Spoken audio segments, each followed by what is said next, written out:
दो चरों वाले रैखिक समीकरण हैं तो उनको बीजगणन विधि से करते हैं, बीजगणितीय विधि से। तो यानी कि cross multiplication.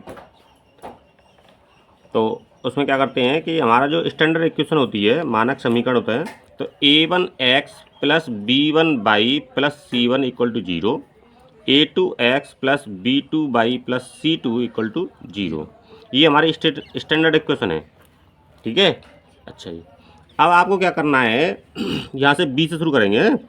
b1 b2 c1 c2 a1 a2 b1 b2, यानी b1 b2 लिख लिया, उसके बाद c1 c2 लिख लिया, फिर c1 के बाद क्या आएगा a1 a2 ये लिख लिया, फिर b1 b2 ये लिख लिया। अब क्या करते हैं कि b1 का c2 के साथ मल्टीप्लाई करेंगे, माइनस b2 का c1 के साथ मल्टीप्लाई करेंगे। ऐसे इन दोनों का मल्टीप्लाई करेंगे और फिर इन दोनों करेंगे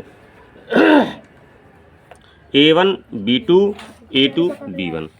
इसको x लिख लेते हैं, इसको y लिख लेते हैं, इसको 1 लिख लेते हैं। तो इसको आगे बढ़ाते हैं तो क्या होता है, x अपॉन, जैसा मैं बताया था कि b1 का c2 के साथ मल्टीप्लाई करो, b1 c2 minus b2 c1 equal to y upon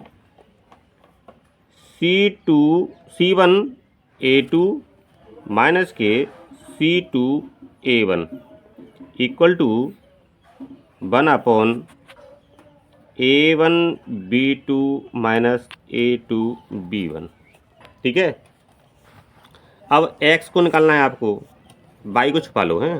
तो क्या देख रहे हैं आप, x upon b1 c2 minus b2 c1 equal to 1 upon a1 b2 minus a2 b1, ठीक है। तो इसका क्या करेंगे, इस वाली संख्या को इसके ऊपर ले जाएंगे, पक्षांतर कर देंगे, ठीक है। यानी इसका ट्रांसपोज करेंगे तो ये ऊपर आ जाएगी।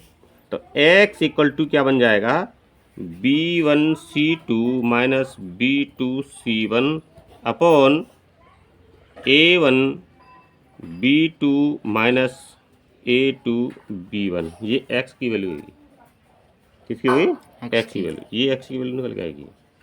y की वैल्यू के लिए क्या करेंगे, इसको छुपा लो, अब इसका ट्रांसपोज करके यहाँ पे ले जाओ तो ऊपर आ जाएगा c1 a2 माइनस के c2 a1 upon a1 b2 minus a2 b1, ठीक है।